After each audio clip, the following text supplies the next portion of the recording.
देखो question rule तो आराम से लग जाएगा, ठीक है। अब तुम लोगों ने बस ये ध्यान रखना है कि लाइक ये वी यू डैश हो, ये अगर तुम लोग लिख दोगे ना कि यू वी डैश, तो ये सारा फॉर्मूला गलत हो जाएगा, ठीक है।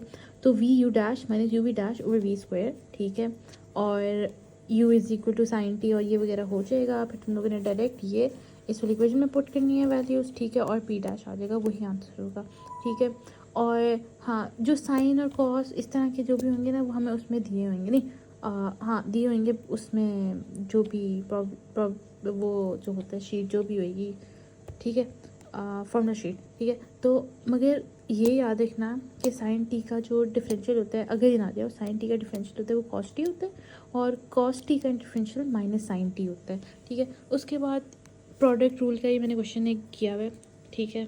इसमें देखो 5 साइन एक्स कॉस एक्स, अब इस तरह भी कर सकते हैं कि 5 हम बाहर ले लें और साइन एक्स कॉस एक्स कर लें, कि मैंने 5 को साइन एक्स के साथ कंसिडर किया, ठीक है। इस पर वो लग जाएगा।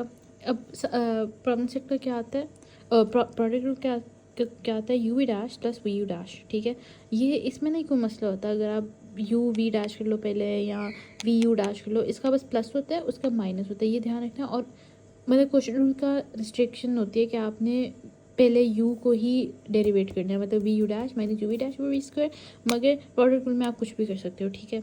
तो हमने ये u सपोज किया, ये v सपोज किया, u का डेरिवेटिव लिया, v का डेरिवेटिव लिया, ठीक है। और फिर सिंपल हमने फार्मूला में डाल दिया सिर्फ इस वाले का, मतलब ये अभी सिर्फ हमें इस प्रोडक्ट रूल से इतने पोर्शन का है, ठीक है। अब प्रोडक्ट रूल से इसका है तो हमें इसका फार्मूला शीट में दिया होगा कि कोसिकेंट एक्स का क्या होगा, वो डेरिवेटिव जो कि होता है minus cosecant x cot x, ठीक है। हम बस डायरेक्ट डालेंगे और आंसर लिख लेंगे। उसके बाद ये देखो, ये ना क्वेश्चन था, ये बहुत इंपॉर्टेंट था, ये हमने लास्ट लेक्चर में किया है, मगर ये ना कनेक्टेड था लेक्चर 8 से, ठीक है। इसमें वो पूछता है कि अमाउंट कहाँ इंक्रीजिंग है कहाँ डिक्रीजिंग है। इस तरह ना वो एक वो दे सकते हैं, रेंज दे सकते हैं, जैसे इसकी इधर रेंज थी 1 to 10 ईयर्स की, है ना। तो इसके अंदर वो पूछता है कि किधर किधर वो इंक्रीजिंग है, किधर किधर वो डिक्रीजिंग है। मगर नहीं, बेसिकली हमने इंक्रीजिंग डिक्रीजिंग दोनों निकाल लेते हैं, मगर वो उससे पूछता है कि अमाउंट किधर किस टाइम पीरियड में इंक्रीजिंग है, ठीक है। तो क्रिटिकल वैल्यूज़ एक तरह की निकालनी होती हैं, इसको हम डेरिवेट करेंगे, ठीक है। फर्स्ट स्टेप यही होगा, पहले हम डेरिवेट करेंगे, फिर जो उसका डेरिवेटिव है उसको ज़ीरो के इक्वल पुट कर देंगे, ठीक है, ज़ीरो के इक्वल पुट कर देंगे। उसके बाद ना इसमें हमें वो पूछता है, अगर अगर वो हमें पूछे ना कि इसकी कोई रियल रूट है कि नहीं है ना, तो वो हम बताएंगे कि वो हम इंटरमीडिएट वैल्यू थ्योरम से बताएंगे। अभी इधर तो इतने हायर ज़रूरत नहीं है उसकी, ठीक है, मगर आगे ये क्वेश्चन में पड़ती है ज़रूरत। अब बस हम ज़ीरो पुट करेंगे तो हम, अच्छा एक और, अगर इस तरह आ जाए ना साइन टी और कॉस टी, है ना, वो कभी डायरेक्ट सॉल्व नहीं हो सकता। तो जब साइन और कॉस दोनों आ जाएं तो डिवाइड बाई कॉस करो, डिवाइड बाई कॉस करो, और साइन टी और कॉस टी तो हमें पता है वो टैन टी है, तो इस तरह का आ जाएगा, ठीक है। ये इस तरह की आइडेंटिटीज़ हमें याद करनी है अगर हमने सॉल्व करना है ये इस तरह, टैन टी। अच्छा इधर एक ना और भी चीज़ है, अब देखो tan t is equal to -1.5 आता है, ठीक है। जब tan t is equal to -1.5 आता है तो इससे हमें पता चलता है कोऑर्डिनेट्स, फिर हमने देखना होता है कि किस कोऑर्डिनेट में टैन का आंसर लाया कहता है। अब जो ए है ना, इसका मतलब है कि ऑल साइंस, मतलब ऑल साइन कॉस टैन इधर पॉजिटिव है, ठीक है। अब इधर सिर्फ साइन पॉजिटिव है, ठीक है, इधर कॉस पॉजिटिव है और इधर टैन पॉजिटिव है। अब ये हमें जब इन्वर्स ले रहे हैं ना, हमें वो कहते हैं कि हमें -1.5 का चाहिए। जब हम कैलकुलेटर में डालेंगे ना इन्वर्स के लिए, है ना, तो हम तब माइनस कंसिडर नहीं करेंगे, ये याद रखना है। इधर हम माइनस कंसिडर नहीं करेंगे, ठीक है, इधर हम +1.5 ही लेंगे। मगर हमें पता है कि -1.5 है, इसका मतलब कि वो नेगेटिव कोऑर्डिनेट्स में लाई करता है आंसर। +1.5 के साथ निकालेंगे हम 0.9828, ठीक है, जो कि फिर उसके बाद वो कहेगा कि ये जहाँ टैन नेगेटिव है उधर की हमें वैल्यूज़ बताओ। और जो हमेशा इस तरह होगा, रेडियन में एक तो लेंगे, और दूसरा हमने ये हमेशा ध्यान रखना है कि हमेशा दो आंसर आते हैं, कभी एक आंसर नहीं आता इस तरह एंगल वगैरह का, ठीक है। वो कहता है कि जी दो नेगेटिव वाले दोनों कोऑर्डिनेट्स का आंसर बताओ, इसमें टैन नेगेटिव होगा, इसमें टैन नेगेटिव होगा, इस तरह याद कर लो, ASTC, ठीक है। अब इसमें क्या होता है, ये होती है पाए, ठीक है, ये होती है 0 और 2 पाए, ठीक है। तो हमें ना ये वाली वैल्यू चाहिए पहली, हमेशा इस तरह एंटी क्लॉकवाइज आएगा, ठीक है।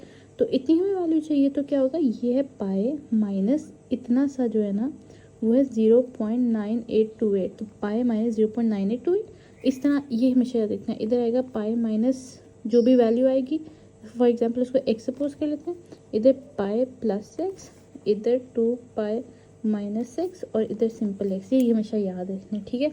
इधर हम इधर से पता चलेगी और एक इधर से पता चलेगी, पाई माइनस एक्स मतलब पाई माइनस 0.9828 और इधर आ जाएगा 2 pi minus x, 2 pi minus x जो कि आ जाएगा 2 पाई माइनस 0.9828, ठीक है। इससे हमारे पास वैल्यूज आ जाएंगी, ये आ जाती है, एक 2.1588 है और एक 5.3004 है। अच्छा, अब एक और भी चीज़ आती है इसमें कि हमें कैसे पता कि नहीं, हमने पूरी रेंज है ना, कि हमारे पास एक पूरी रेंज थी 1 to 10 है ना। हो सकता है कि इसकी जो हमने रोटेशन किया है ये एक और दफ़ा रोटेट करे और वो फिर रेंज के अंदर आ जाए। तो हम क्या करते हैं, 2.1588 प्लस 2 पाई, मतलब एक उसके अंदर हमने राउंड डाल दिया जो कि आता है 8.4420, ठीक है।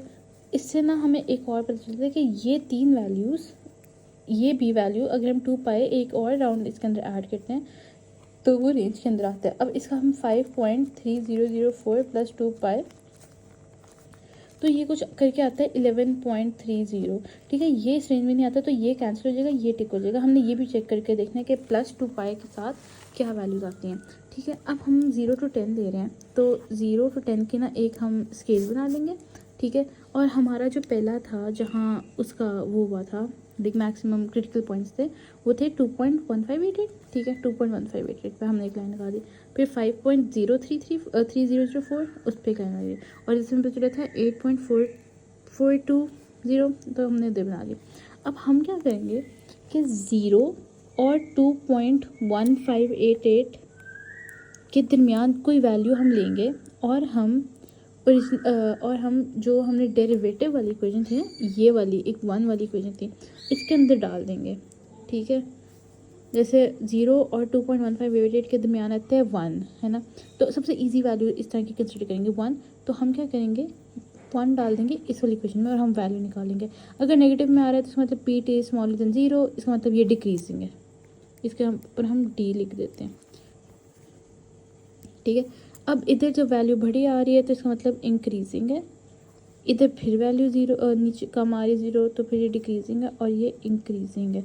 और इनसे हमें पता चल गया कि कौन से सेगमेंट्स में हमारे पास इंक्रीजिंग वो आती है, वैल्यूज़ आती हैं, इंक्रीजिंग अमाउंट्स आती हैं, ठीक है। तो हम क्या कहते हैं कि फ्रॉम 2.1588 टू 5.03004 हमारे पास इंक्रीजिंग अमाउंट थी, ठीक है। ये हमने एक रेंज से थी और हम बताते हैं कि 8.4420 से 10 तक हमारे पास इंक्रीजिंग अमाउंट थी। ये इसका आंसर था कि ये दो रेंजेस में हमारे पास इंक्रीजिंग अमाउंट आती है।